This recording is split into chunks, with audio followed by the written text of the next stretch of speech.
ఓం నమః శివాయ. సికింద్రాబాద్ వాస్తవ్యులైన అమర పెంటయ్య, బాలమణి దంపతులు వారి పెళ్లి రోజు సందర్భంగా ఆ పరమేశ్వరుని దీవెనలు పొంది అనాథులను ఆదుకోవాలనే గొప్ప ఆలోచనతో యాదాద్రి భువనగిరి జిల్లా చౌటుప్పల్లోని అమ్మా నాన్న అనాథ ఆశ్రమానికి వారి కుటుంబ సభ్యులతో విచ్చేసి భక్తి సేవా మార్గాలలో తరించారు. మాధవ సేవలో భాగంగా ముందుగా శ్రీ పుణ్యలింగేశ్వర స్వామి చెంత వారి గోత్రనామాలతో ప్రత్యేక అర్చనలు నిర్వహించుకున్నారు. రెండకుల గోత్రోద్భవస్య పేర్లు చెప్పండి. అమరపెంటయ్య నామదేశ్య బాలమణి నామ్నీం శ్రీధర నామదేశ్య లక్ష్మీ నామ్నీం శ్రీకాంత్ నామదేశ్య ప్రియాంకా నామ్నీం అక్షరా నామ్నీం కార్తికేయ నామదేశ్య సహ కుటుంబానాం క్షేమస్థైర్యధైర్య వీర్య విజయారోగ్యేంద్రమార్థ కామముక్ష చతుర్వేద ఫలపురుషాత్ సిద్ధిరమృణ మహాపుంజలింగేశ్వర స్వామి సంపూర్ణ అనుగ్రహ కరుణాకటాక్షవీక్షణ ప్రసాద సదా జలాభిషేకం కర్మ కరిష్యమానః. ఓం నమః శివాయ అనే పంచాక్షరీ మంత్రాన్ని మనసారా జపిస్తూ జంగమయ్యకు జలాభిషేకం చేసి శివానుగ్రహాన్ని పొందారు.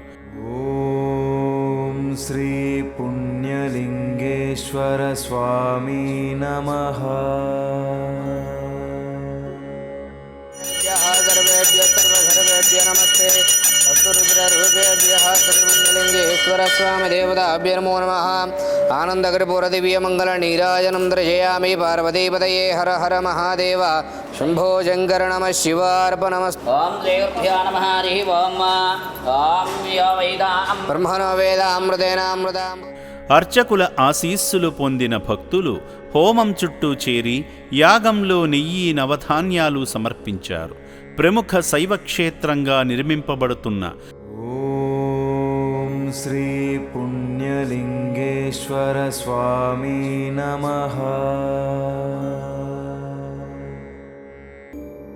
శ్రీ పుణ్యలింగేశ్వర స్వామి క్షేత్ర నిర్మాణానికి ఒక్కొక్కరుగా ఇటుకలు అందించి స్వామివారి ఆశీస్సులు పొందారు. దేశంలో నా ఎక్కడ లేని తీరుగా సేవాశ్రమంలో శివాలయం నిర్మించగా స్వామి క్షేత్రం పుణ్యలింగేశ్వర స్వామి క్షేత్రం.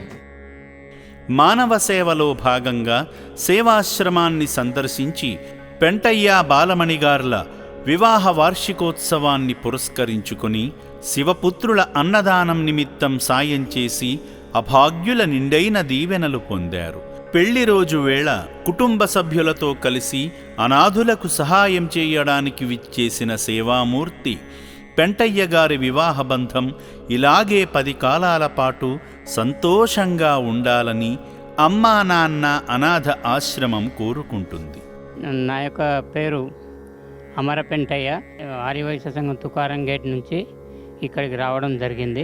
ఈరోజు ప్రస్తుతం ఉన్నది మ్యారేజ్ డే ఉండే, అందుకొరకు అని చెప్పి కాస్కర్ ఇక్కడ రావాలని చెప్పే ఉద్దేశంతో ఇక్కడికి వచ్చాము. ఇక్కడికి వచ్చిన తర్వాత ఈ మందిని చూసి చాలా బాధాకరంగా అనిపించింది. తర్వాత వాళ్ళకి చేసినటువంటి పనులు కూడా చాలా చెప్పుకోదగ్గటువంటి పనులు. ఈ ఆశ్రమానికి వచ్చి కానీ ఈ 15 సంవత్సరాల నుంచి కూడా కొంతమందికి మతి స్థిమితం లేనటువంటి వాళ్లకు హాస్పిటల్ యొక్క ఖర్చులు, తర్వాత వాళ్ళకు కావాల్సినటువంటి వసతులు అవన్నీ కూడా వీళ్ళు ప్రొవైడ్ చేయడం జరిగింది. అందరం కూడా ఇక్కడ ఉన్నటువంటి పరిస్థితులను చూసి చాలా సంతోషం కలిగింది. వాళ్ళు చేసేటువంటి సేవలకు చాలా ఇదైంది.